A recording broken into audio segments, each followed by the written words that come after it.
I feel like shit. Monday, happy days. Tuesday, Wednesday, happy days. It's just one of those happy days. The weekend comes, let's not go home. It's just one of those days where you don't wanna wake up. Everything is everybody sucks. You don't really know why, but you wanna justify ripping someone's head off. No human contact, and if you interact, your life is on contract. Your best bet, Just knock it off, you scum bucket. it's just one of those days. It's just one of those. Happy days. It's just one of those. Happy days. It's just one of those days. The weekend comes, let's not go home. Ready to get straight. It's just one of those days, feeling like a freight train. First one to complain, leaves with the bloodstain. Damn right, I'm a maniac. You better shoot, cause I'm fucking up your program. And if you're stuck up, you just locked up. Next in line to get fucked up. Your best bet is to stay away, motherfucker. It's just, I'm losing my cool. it's all about, Happy days. it's just one, Happy days. it's just one of those days. The weekend comes, let's not go home. Ready to get straight. These days. Feel like shit. My suggestion is to keep your distance. 'Cause right now I'm dangerous. Right now I'm dangerous. Something's happening to the bonds. And if my day keeps going this way, I just might. I'm gonna pop you one so you'll stop playing games. Give me something great. Give me something great. I hope you know I pack a chainsaw. A chainsaw. A motherfucking chainsaw. What?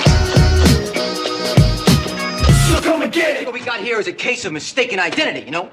See, now this here, Not Robert. Good evening, ladies and gentlemen. My name is Chief Moody, and welcome to episode 231 of the Mood of the Nation podcast. How's everyone doing this fine Monday afternoon, technically speaking?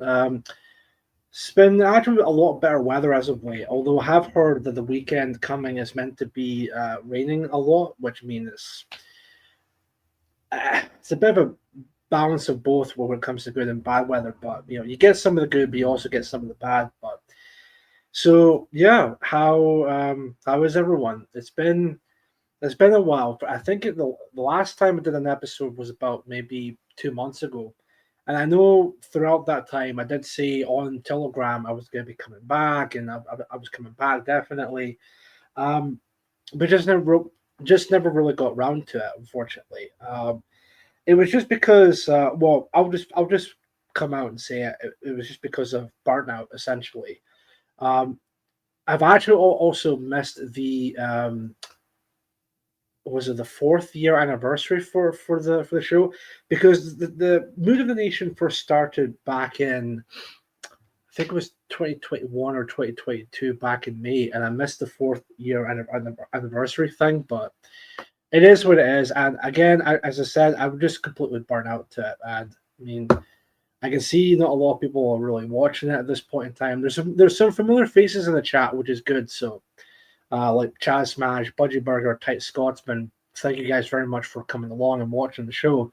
We'll probably do the show for about an hour, and there's a couple things I kind of want to talk about, but there has been a lot going on. So in terms of like the world of politics and all of that, so I did mention this on Telegram yesterday. If there was any topics you wanted me to discuss, just pop them in the chat, and I'll see if I can talk about them. Because like I said, it's been 2 months since I last did an episode, and a lot of things have happened during those 2 months. So I just want to double check and see Telegram 1 second as well. So I don't know if I might actually do the show for an hour. It just really depends with that. So think of this episode as like, just don't worry, I'm still around, I'm still in the national scene and all of that. I've just been busy with other things, and to be honest, when it comes to live streaming, I have been just completely burnt out from it, because how many times can I have a show talking about what exactly has been going on over and over again.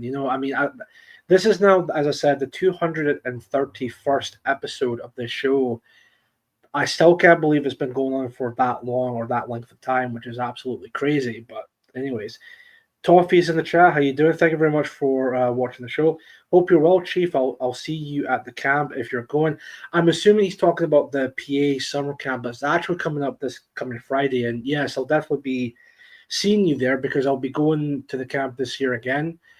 I'm not too sure what time myself and my colleague will be. So I'm going up with someone who's also going to the camp as well, who's also a member of PA Scotland. So we're going to be driving down to the camp together, and I'm not sure what time at.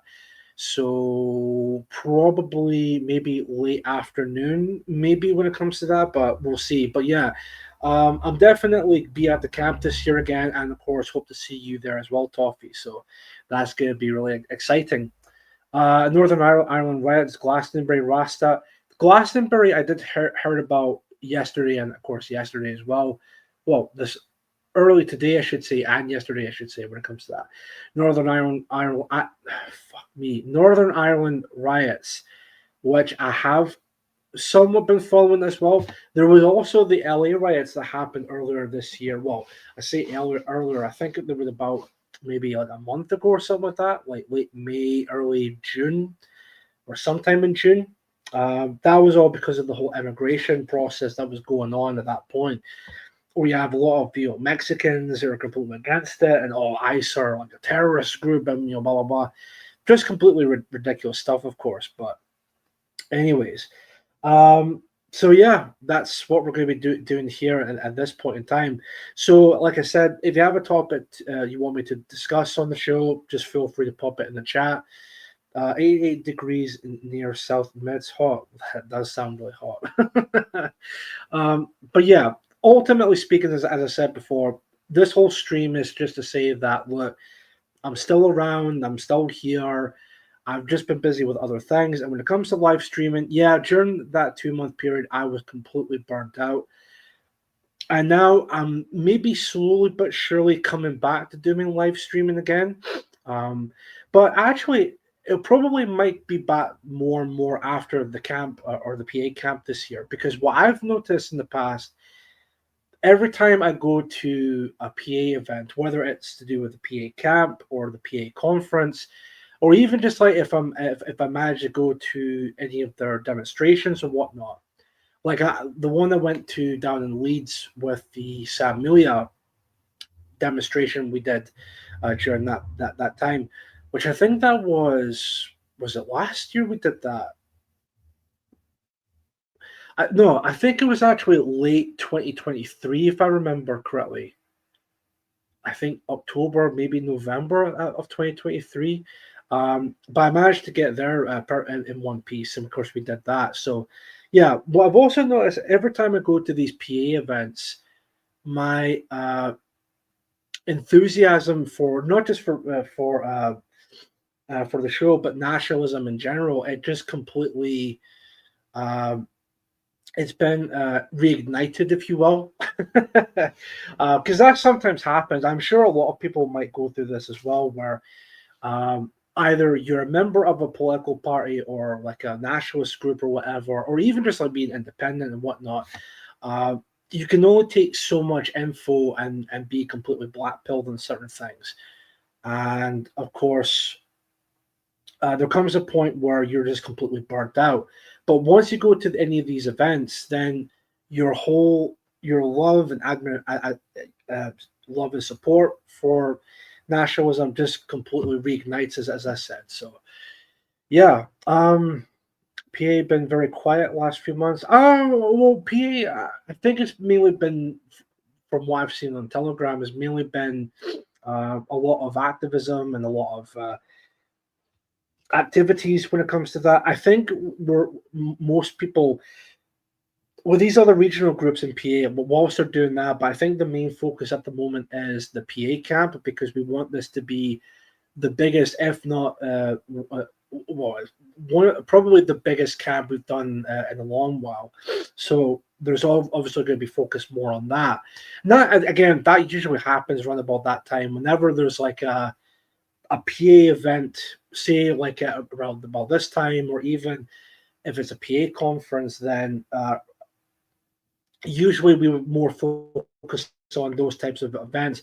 And sure, other groups within PA would usually do their own thing. In the meantime, say again, activism like leafleting or banner drops, going to other demonstrations or protests and whatnot. That usually does happen when it comes to it. So I don't think it's a case of PA have been pretty quiet. There have been some activity. I think it's more of a case of we've just been really busy behind the scenes with the PA camp that's coming up. So, which is probably a good segue to maybe kind of advertise the camp that's coming up, because like I said, I'm going to be going to the camp this year. This will be my, when was the first time I went to the camp? Was it 2022, 3, and this would be my 4th time overall going to a PA camp, if I'm not mistaken. So yeah, defo if you want to participate with the PA camp. The tickets are still on sale at the moment, which of course you can go on to the PA website, if I'm not mistaken. And there's all the info there about the camp itself. And of course, if you want to come along to the camp itself, be part of activities, of course, it's meant to be like a family event type of thing. We'll be doing, of course, the usual hike on Saturday morning, and we don't come back to the camp until probably mid-afternoon on Saturday. So, and then of course there'll be food and all of that. So, and then Sunday, that's the day when people go home essentially. Toffee in the chat writes, Call It had some Russian dude on the stream last night, and the live was dead interesting. He spoke better English than me. I did see Mark's thumbnail on that, but I didn't get a chance to see it. I'll probably after the stream, I'll probably give that a watch and see it from there. But I have heard about it. It was quite interesting interview with this Russian guy. So yeah, I'll definitely check it out after this stream. Let me see. So yeah, we could maybe touch upon Glastonbury, because I knew that was going to be coming up, and just a complete anti-white leftist shit show that is. I mean, which is not really that much of a surprise at this point, considering the type of stuff you would normally see. But I think, yes, it was either yesterday or the day before, I think Saturday, there was this guy from a punk band, and I use that term loosely. In fact, I would probably more call it a Zio punk band, but that's just me. Some guy, I can't remember his first name, but it's like Villain, but it's been spelt differently type of thing.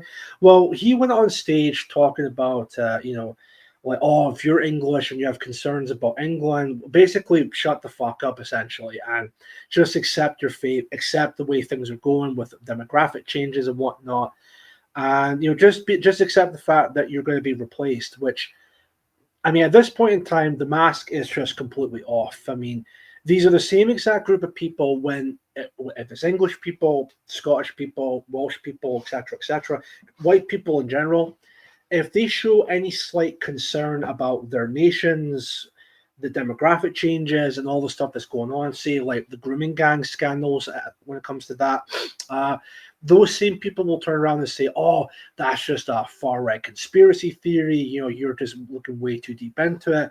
You're a bigot, we've always lived in multiculturalism and all this and that. And then, of course, you have stuff like what happened at Glastonbury. And I know there was something that he did say afterwards about the IDF, which, of course, I'm not going to say it on the show just in case, just to be safe when it comes to that. But I love it how he talks about, English people shut the fuck up, and accept your fate, when it comes to that. That's completely fine. We can ignore that. But the moment when he talks about the IDF, and of course that chant going about the IDF, all of a sudden people demand his not his resignation, but for him to be investigated, to be possibly arrested when it comes to that. Yeah, it's just it definitely is an eye opener on like which group of people that do get a lot of privileges, if you will, because often people talk about white privilege this and white privilege that. Well, clearly it's Jewish privilege that's definitely going on. No chances in the chat. How you doing, sir? Thank you very much for watching. And also Martin W. It's been for years. Martin W. Smug middle class hate the white working class and want us gone. Yeah, I know. They'll talk about how they care about the blue collar worker and all of that. And I know that I've talked about this about the class in the past when it comes to that. But I know that most of the time the people who are very anti-white, and not always the case, by the way, there are some rare exceptions, but the vast majority of the people who are leftists or anti-white and all of that tend to be leaning towards the middle class. And these are the same exact people who claim to be there for the little guy, the blue collar worker and all of that.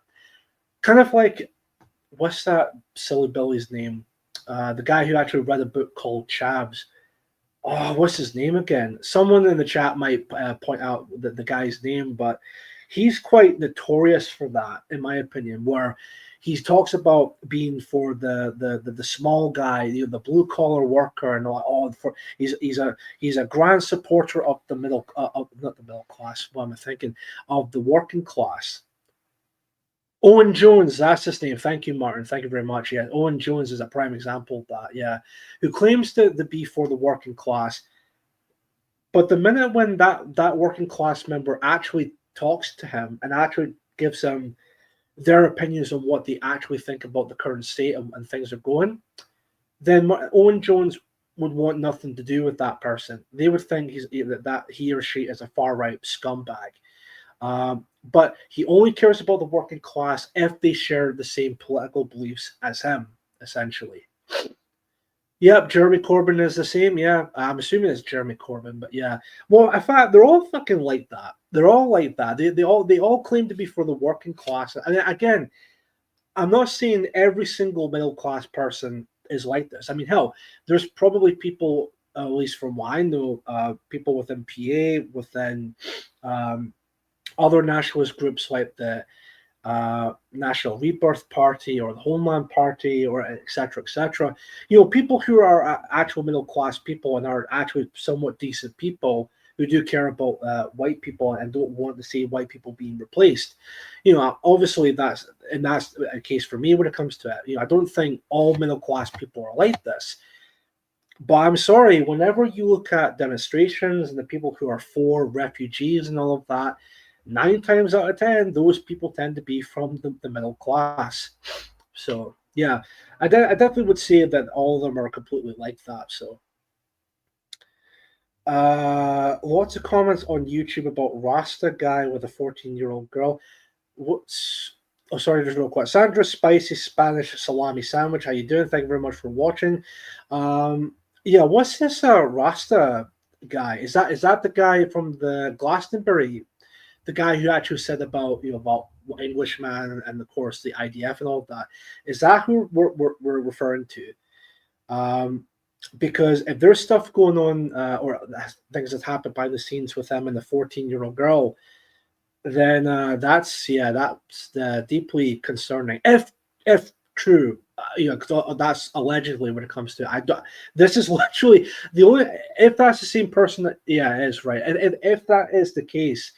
I mean, would anyone really be that surprised when it comes to it? So, sorry, I got a lot. I think my hay fever is starting to come in, which I'm a little bit concerned about the camp because I know that the hay fever season will be in full swing once I go to the camp this year. But anyways, William Wallace 2 Scooby-Doo News. How you doing? Thank you very much for watching Mood of the Nation.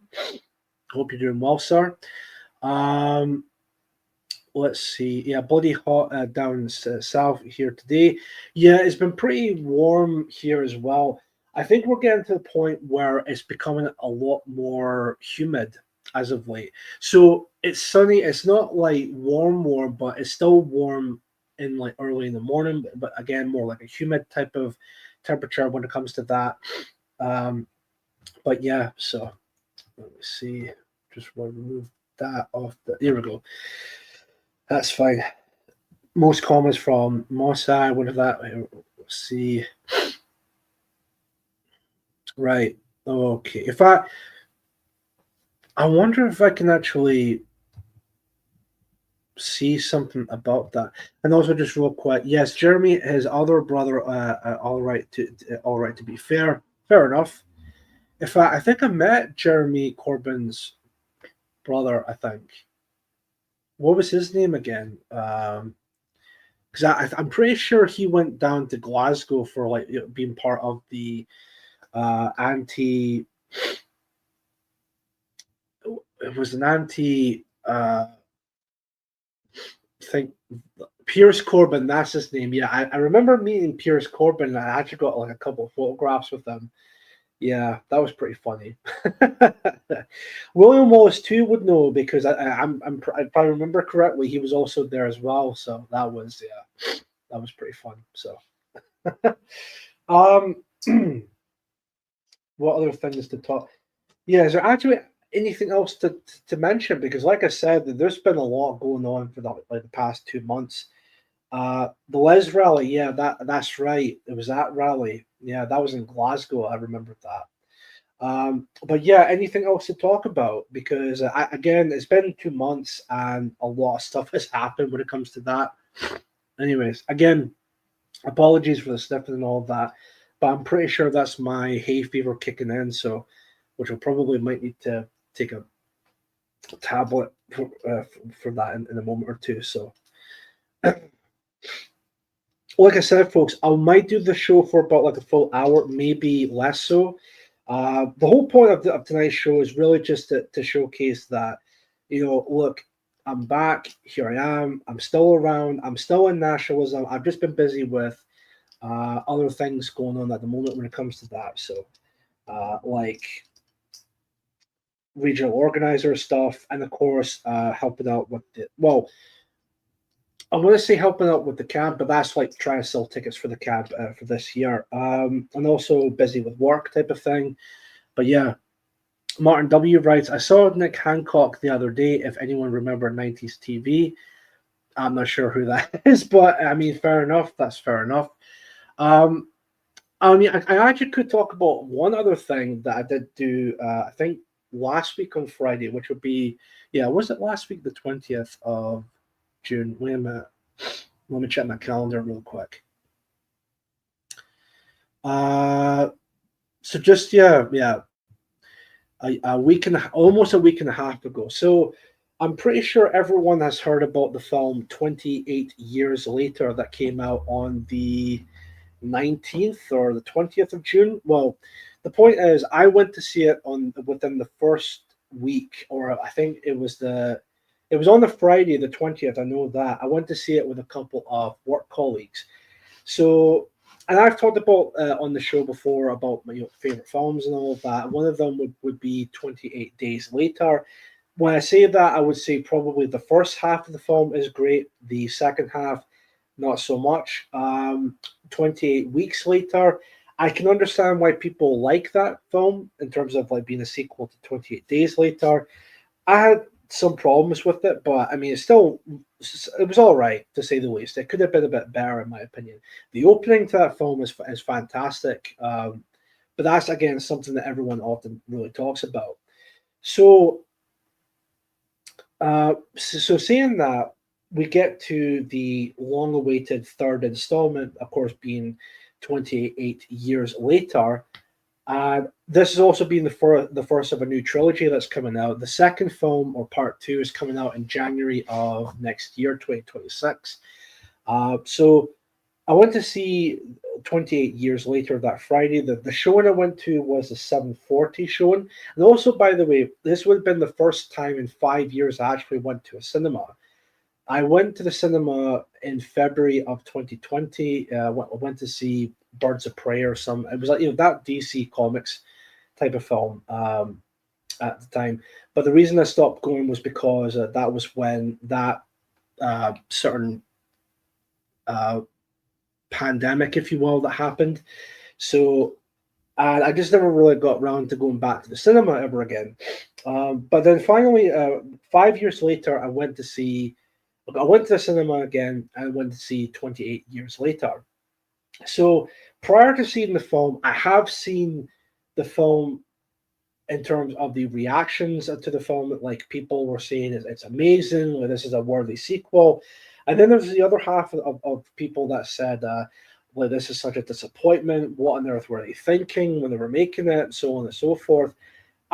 Before seeing it, I was a little bit cautious going into it because Alex Garland is a pretentious wanker.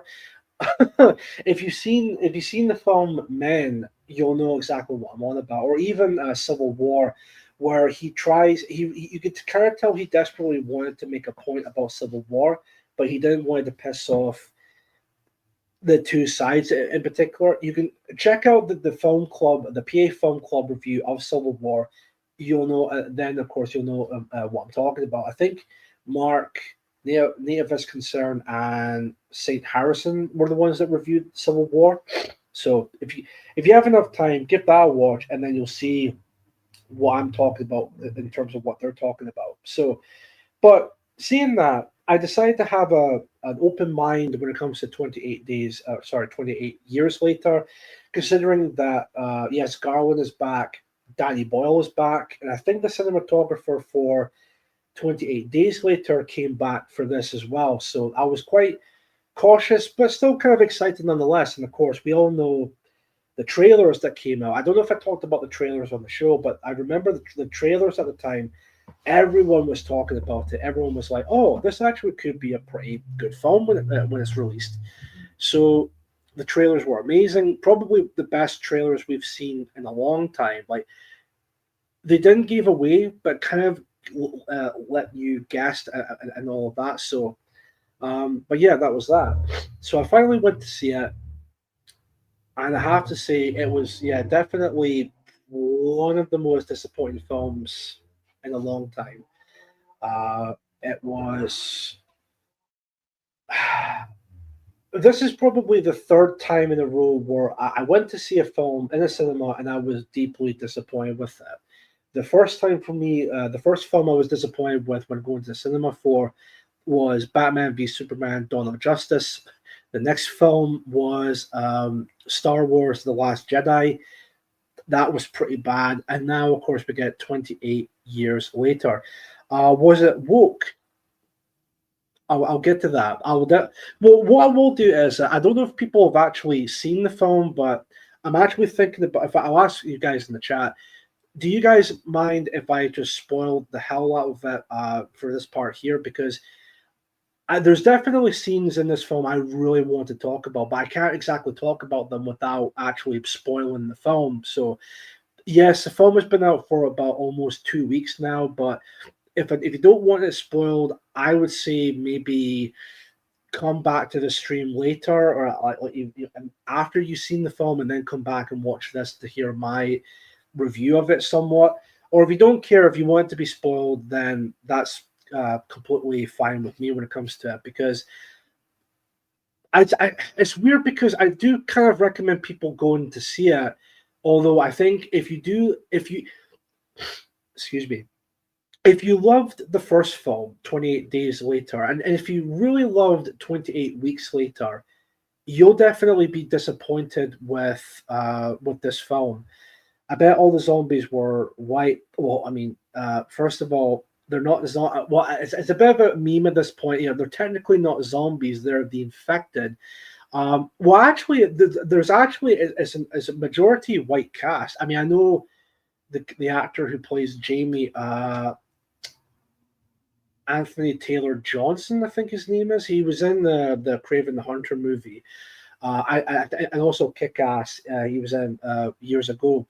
I know he's technically Jewish, but I mean, even saying that, there's actually no any minorities in this film. It's mainly a majority white cast. That's the survivors that are majority white. The infected, yes, are majority white. Although I would say maybe the alpha infected, that's the big. If you've seen the trailer, you'll know like what I'm on about. The big hulking guy with long hair. I think maybe he's either black or he's mixed race or something like that. I'm not entirely too sure, but and also the crawler infected, or the Slolos as they're being called. I think maybe they're Asian if I'm not mistaken, but other than that, it's pretty much a white majority cast from what I've seen. But that still didn't save the save the film when it comes to that. So it's a similar premise to The Last of Us. They're infected. I mean, I think one of my criticisms of this film is that it kind of betrays the first two films. Well, it betrays 28 Days Later, and it completely somewhat retcons 28 Weeks Later. So basically, it's a bit weird because with this film, right? They're acting like as if 28 Days Later was the only film that happened, but 28 Weeks Later, you can look at as well. This is what they described it as. Boyle and Garland, they described it as, oh, well, you can view it more as like a soft canon where it happened, but you don't really need to see it, kind of a thing. But like only the first film is important, and you don't really need to watch 28 Weeks Later. And I actually do have a theory on that, on why they did that. And my theory is because of ego when it comes to Alex Garland. So Boyle and Co., everyone who worked on the first film came back for Weeks, but I think there were more like producers or executive producers. Garland might have wrote some draft with Weeks, but that was pretty much it. So I think it's mostly to do like an ego thing when it comes to that. So they're acting like as if 28 Years Later is more of a direct sequel to 28 Days Later. And even then, this film still just betrays 28 Days Later, in my opinion. Last of Us Super Woke, I mean, yeah, I mean, this film is, I don't know if it's as bad as The Last of Us is especially part 2, is pretty cancerous when it comes to that. Some people say the TV show is pretty cancerous as well, but I mean, I've not really watched the TV show. I've really no interest. I mean, I've seen the changes and all that here and there, and even the changes, I'm just like just why? Like, why even bother changing it? But anyways, so 28 Years Later, I will admit it did start off promising. The first act of the film, and again, if you've seen the trailer, you'll probably know what I'm on about. But right, at this point in time, I'm going to go into spoiler territory. So if you want to check it out, I would probably don't watch it in the cinema. Probably, if you can, legally, of course, watch it online when it comes to that. So, and if you don't want it spoiled, turn off the stream and maybe come back after watching it. Because at this point in time, I'm actually kind of doing you guys a bit of a favor, and I'm just going to spoil the hell out of it and see from there. It's a shame because the first film is one of the best games ever.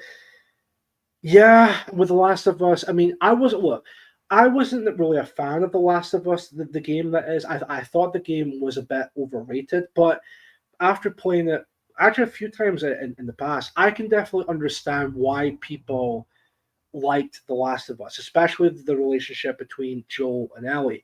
And I am one of those people that defends Joel's decision at the end of the first game. Joel did nothing wrong. I don't care what anyone says.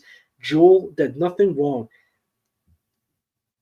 He did what any regular person who's had a child or has a child, they would do exactly the same thing when it comes to that. Even people who don't have kids, but they want to have kids, want to be a parent, they could definitely understand that also. So yeah, Joel did nothing wrong. Anyway, 28 Years Later, I'll just get right into it. So spoilers galore here. So again, final warning, 3, 2, 1, start. So if you've seen the previous films, Days and Weeks, you'll know that there'll be like a somewhat of a prologue to the film. So Days had the Antifa, well, the animal rights group infiltrating a secret lab. Of course, they find out that these chimpanzees have been experimented on with the rage virus. And of course, it goes completely horribly wrong and they get set free. And that's when it starts with the outbreak. Then we get to 28 Weeks Later, and arguably is probably like the best opening of the three, in my opinion. I think it's something that a lot of people do say. It definitely sets the tone for like the rest of the film, but the film after that is not particularly that amazing. But anyways, so this film, which I was something I was actually looking forward to when I first seen the trailer, was that it actually opens up during the outbreak. So, but the thing is, it's not set in England. It's actually it opens at the Scottish Highlands, which I was a bit like, okay. I mean, I don't know why in the Scottish Highlands, but all right, fair enough. We get a bit of a flashback to the actual outbreak that happened, and it started off promising with like before the infected actually comes in, but and this isn't something that I've noticed at first. It was something I kind of was thinking about. I've noticed later on. The infected were not really that scary in this film, which I was really surprised of, because the thing that I loved about the first film, or 28 Days Later, was that, and also, sorry, just real quick, I never usually get scared of horror films or anything like that at all, because I know for a fact that they're not exactly real, to say the least, when it comes to it. But saying that, when it comes to to the infected in this film, there is a sense of like a bit of a believability when it comes to it. So there's Otis coming in the room just now. Otis, yeah, that's my dog. Come on up, boy. Otis, come on up.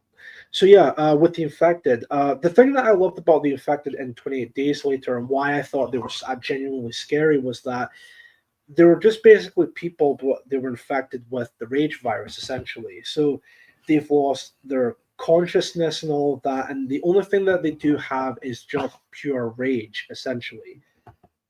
And yeah, that's really what makes them scary, in my opinion, when it comes to it. Here, they're not really that scary, because now they kind of work in packs, and I'm just like, I never remember seeing that in the original, but all right, fair enough. And then, of course, it cuts to years later, 28 years later to be exact, where it talks about the rage virus ravages through Great Britain. It tries the virus tried to leave the mainland Britain to continental Europe, but the continental Europe pushed it back. So it kind of references 28 weeks later, but not really, because it kind of see, there's a bit of a problem with this, because if you're going to take out 28 weeks later as a canonical entry to the series, and it's only just 28 days later, and then 28 weeks later, or sorry, 28 years later, then years can't exactly happen because of the starvation towards the end of the infected with 28 days later. But that's, again, just beside the point. So we get to that, then we meet the main characters, being Spike and Jamie and all of that. Again, if you've seen the trailer, you'll know what I'm on about, where at first you think it was going to be like a... What was it people were saying that I actually did agree with, where it seemed like it was going to be some kind of like some like they go out for the hunt, but then something happens, and then they have to try and get their way back to the Holy Island. That would somewhat be like the full majority of the film, something to that effect. But it's not really like that kind of a thing. But basically, what happens is Spike, I think it was his birthday. He turns 12 years old, and Chief Brady, have you seen Threads? I've not seen Threads. No, I know. Again, it was featured on the PA Film Club not too long ago, but I've not seen that film whatsoever. I would love to if I get the chance to. So maybe at some point I'll maybe get that watch at some point. But anyways, Jamie, who's the father, takes Spike out to the mainland as like a rite of passage. So I get from boyhood to manhood. Never mind the fact he's only 12 years old. And I think even the villagers even said, ideally the kid would need to be like 14 years old to maybe start to go out and see the mainland for itself. But that's not really the case. So of course he's 12 years old. He apparently he's ready, according to the father, to go through the rite of passage type of thing. It's free on YouTube. Get on it. All right, fair enough. I'll check it out probably either after the stream or maybe at some point this week before I go to the camp. That is. So, but thank you very much, Sandra, for Sandwich, for pointing that out. So they get on to the mainland, and they come across the first infected being the Slolos, as they're called. I don't know why they're not called crawlers, but all right, fair enough. And they're the bloated infected that eat a lot more like bugs and worms that helps them to keep going and survive type of thing. Which I mean, I don't know if maybe that's like a commentary on something, but there we go. So they do kill a couple of them. There was another one, but one fled off or ran off type of thing. And they keep on wandering about, and then I believe they themselves get stumbled across the actual infected, and of course the alpha that comes with them as well. So they run away. They hide in like in a I think it's a cabin or like a no, it's not a cottage, but it's like an abandoned house essentially in the middle of the. Oh yeah, by the way, this film takes place in the East Midlands. No, sorry, in the Northeast, I think. Which is why you would see it's a particular statue. I think it's in Newcastle. I think it was set, but anyways, hold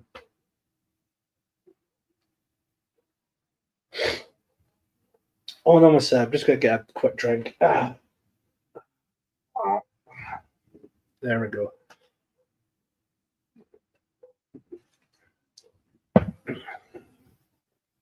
Right, that's better. So they get chased by the infected, and also with the alpha, who's like the leader type of thing. Which, again, is something I'll get into the bit in terms of like the problems I have with this film. But so both Jamie and Spike, the Angel of the North Asset, that's the name of the statue. Thank you, Martin. So they stay in that house for the night until it's safe, and I think the house itself starts to crumble because again, it's like a really old house. It's been abandoned for many years. So then they thought, okay, I think we're like this close away from the island, and also with the crossway. I think it's called the crossway with the island, but let's try and get back to the island. So they do get back there in one piece. They're still being chased by one of the alphas infected. The alphas are like these much bigger, more muscular, more aggressive type of infected. Hence the term alpha. So they survive. They celebrate, and once they're back into the island. And at this point in time, this is where I think the film kind of derails for me. There's a bit of problems here and there, but especially some of this slow-mo shots that have happened in this film, because that's one of the gimmicks of this film, is that it was shot on the iPhone 15 Pro Max, which I guess was supposed to be a way of trying to be true to the original 28 Days Later that was shot on a Canon XL camera, I think it was called. But it still didn't have that like grittiness of the first film, in my opinion. But that's what I think when it comes to it. So then we get to the first major problems of this film, and why I personally why I think this film is very pretentious in terms of like the themes and the messages that it's trying to send out to the audience members and all of that. Otis, come over here. Sit still. Sorry. Otis, go over here. Yeah, as I was saying, the father turns out to be a complete degenerate, and even from if you watch it, you can kind of tell that. Again, just like what Alex Garland did with the film, man, he really this was just his way of trying to just shit all over his gender, essentially, say all men are bad and all of this and that. You know, all this is example of like toxic masculinity and all this and that, and it's like, why is he such a silly Billy? I can't stand Alex Garland at this point. But anyways, the father, Jamie, does all kinds of degenerate stuff, including cheating on his ill wife, who we do meet earlier on. And actually, just real quick, the one thing that I will give this film credit in terms of like any of the good aspect of 28 Years Later, the acting is really good. Anthony Taylor Johnson was really good. Jodie Comer, who I've not actually seen in another film. I've only maybe have heard about her being referenced in other performances and all of that. And I'm just like, right, okay, maybe she's like meant to be the next big thing. But I was actually pleasantly surprised with her performance. I mean, the character was a bit of a highly written and all of that, but in terms of like the performances, that actually seems like to be the common factor here with this film. It's somewhat either poorly written or it's like contrived and whatnot, but the acting kind of like helps it in a way. The boy who plays Spike, I think his name is Alfie Williams. If I'm not mistaken. Uh, yeah, he was surprisingly good in the film. Surprisingly good, and usually child actors they tend to make kind of make or break the film. But no, he was actually surprisingly good, and it's quite shocking considering that the film once you what you end up finding out is that the film does focus more on Spike. It's basically Spike is the main character of the story. She's a Scouser, that girl, isn't she? I might be thinking of a different actress. I don't think she's a Scouser. I think she's actually from the Northeast. Wait a minute. She definitely, if you hear her in interviews, she definitely does have a certain accent. Let me just have a quick look and see her Wikipedia page. Wait a minute. Jodie Comer. Actress born in 1993, the same year as me, although I think she's a bit older than me, but she is a Scouser. She was born in Liverpool, England. So she was born on March 11th, 1993, making her 32 years old. So again, slightly older than me. Yeah, she's a Scouser. She was born in Liverpool. Yeah.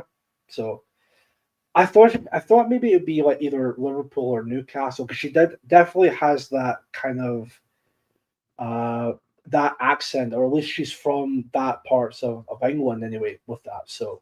Um so that's that. So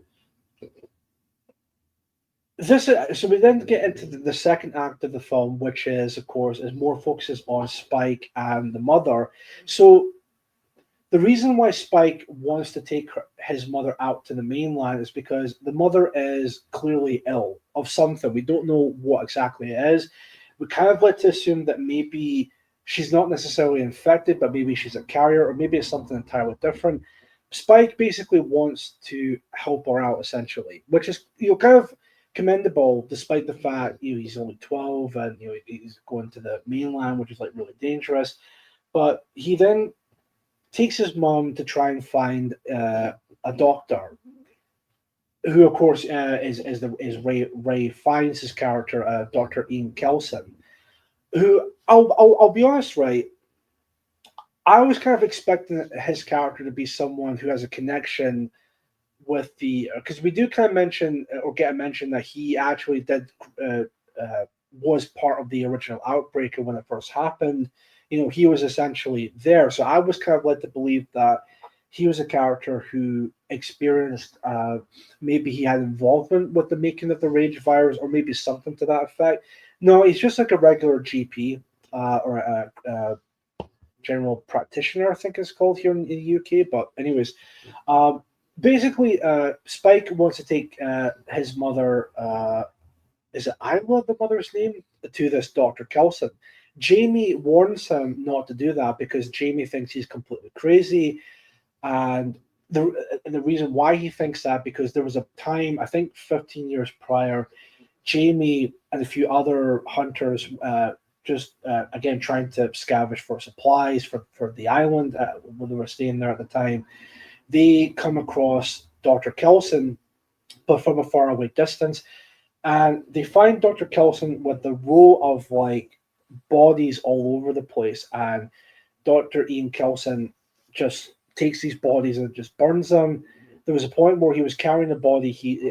Kelson spots Jamie and the others, kind of waves to them as like maybe implying he wants just to come here essentially and just meet and talk. But Jamie and the others decide to just leave because they think he's absolutely crazy. And this is another problem with the film is it subverts your expectations. Sorry. And I think it's down to a fault when it comes to this film, but anyway, I'll get more to that later on. So Jamie and Isla sneak out. They go on this journey to try and find the doctor. They do come across some infected, but I think it's a bit later on because they do get chased by the infected, and I think they stop at like a petrol station. They get saved by a I think he's Swedish or like Norwegian NATO force guy called Eric. And Eric, at this point in the film, becomes somewhat of the not a comic relief, but like a bit of like a what's it called? It's not comic relief. It's like alleviation, or no, it's not alleviation. It's something to do with like getting the tone of the film a bit brighter type of thing. Because prior to that, it's pretty dark and serious and whatnot. And he talks about how he's from the outside world of the UK, because at this point in time the UK is still completely quarantined, but there's other nations that are like keeping it guard with the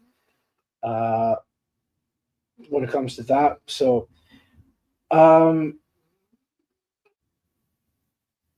but yeah, so they hear and this is actually the most ridiculous part of this film, by the way. So they hear a noise and they assume that it's an infected like nearby, and they find like this abandoned train. So Isla goes into the train, and sure enough, it's an infected, but this infected woman is pregnant. And at this point in time, it's like it's staggering over the place. It's like in pain, because at this point in time, this infected mother is going through labor. So you think maybe this would be their opportunity to be like, you know what, no, let's not bother. Let's just move on and let it do its thing, kind of thing. No, Isla, for whatever reason, decides, I'm going to help this infected woman who's pregnant, who might have a chance of trying to kill me because she's infected with the rage virus. I'm going to help her go through the process of childbirth, to the point where she actually holds the infected woman's hands, kind of like clamping like this, like with both hands type of thing, and helps the infected woman give birth, which I thought was a bit ridiculous. And on top of all that, the baby is not infected, but it's actually a natural born baby. It's completely fine. It's not infected with the rage virus or anything like that at all. Which again, I think that was absolutely just fucking stupid. So you're telling me this is a universe, this is a film series where it only takes like a drop of blood, saliva, or any bodily fluid to get into your system, and you have between 10 to 20 seconds to become an infected person. That's fine, but if you're a baby in an infected woman's womb, and then as you come out of the womb, you're not infected whatsoever, I don't buy that for an instance. And the only explanation for that they do give is that the baby's placenta prevents the baby from turning into an infected or something like that, which I was like, again, I don't really buy that for whatsoever. But the main alpha infected basically chases after them, and it sort of implies that the baby is the alpha's baby, I guess, because he picks up the dead infected woman's body, because Eric shoots the infected woman because it tries to attack Isla after the pregnancy. No surprise there. But Eric basically said wants to kill the baby because there's a chance it could be infected. It even refers to it as a zombie baby, which is the first time that the word zombie is dropped in this film series, I guess. But he gets killed by the alpha, where the alpha just completely rips the guy's head off with the spinal cord completely intact. They get chased, and you think maybe this might be the end of them, but Dr. Ian Kelson shows up, hits the alpha with I think it's like a sleeping dart or something like that. I think they might be called. And basically, it calms the alpha down and puts the alpha to sleep, essentially. Now, you think at that point maybe that they would actually kill it, essentially, like just to try and finish it off while it's sleeping, right? I mean, it makes a lot of sense. Maybe it makes things a lot easier that they don't get chased by this very dangerous type of infected. No, they just let it live. They're like, oh, he's resting, he's sleeping. Let's just leave it be, and then we'll just go back to my camp. And then it's like, what? You just established that this is a really dangerous infected, it could easily rip your head off. But I mean, you put it to sleep with this dart. You think logically, okay, let's kill it. No, let's not kill it. I'm sure it'll be fine. I'm sure it's not going to come back for revenge on these groups of people, right? No, but they just leave it be, which makes absolutely no sense whatsoever. But anyways, they meet the doctor. They go back to his camp, and there's a lot. Again, you'll see it in the trailer. There's a lot of skull and bones, like all over the place. The Bone Temple is meant to be called. And you think, oh, maybe this is like some kind of like really weird, bizarre, like grave site type of thing. No, it's not. It is a grave site, but it's not like something morbid or anything like that at all. It's mostly to pay respect to the dead, essentially, and that's why Dr. Ian Kelson says that memento mori, which is remember we all die, or I think that's what it was meant to say. Or the rough translation of it.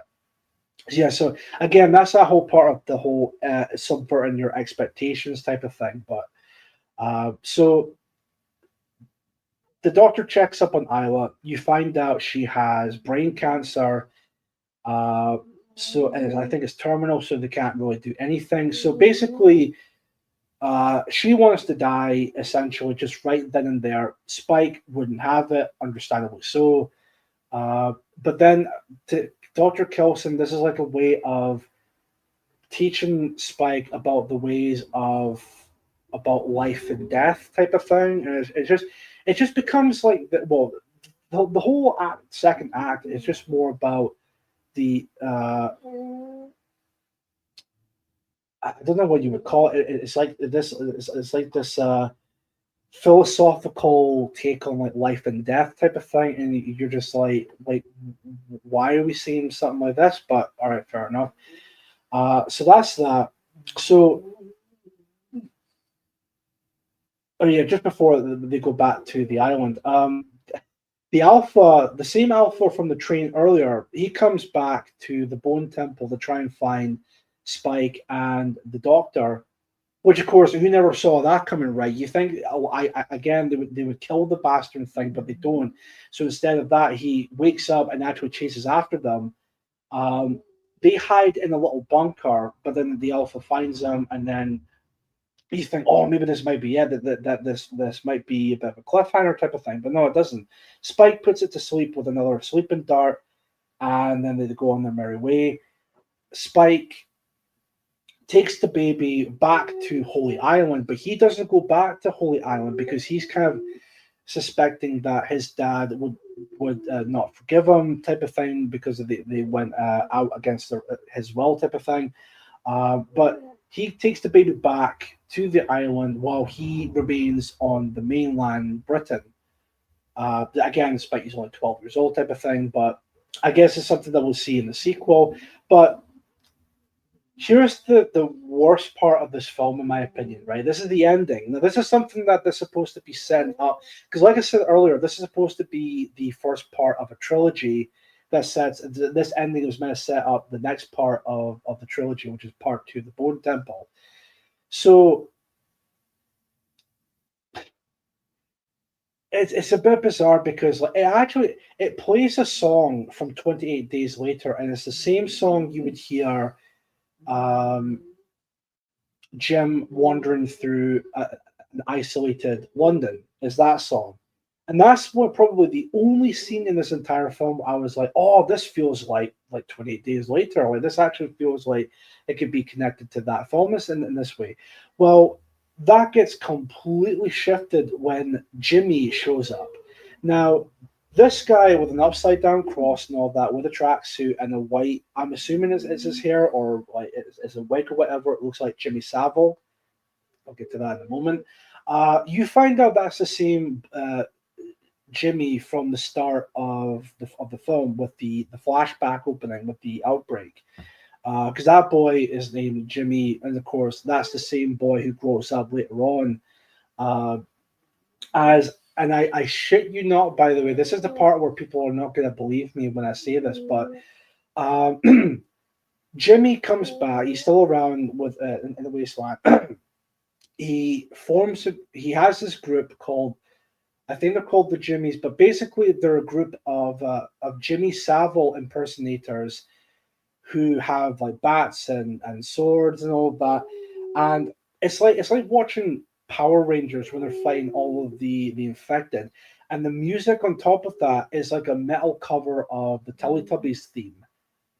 It is such a complete tonal whiplash. It honestly doesn't. It honestly feels like it would not fit with 28 Days Later. It feels so far removed from that film.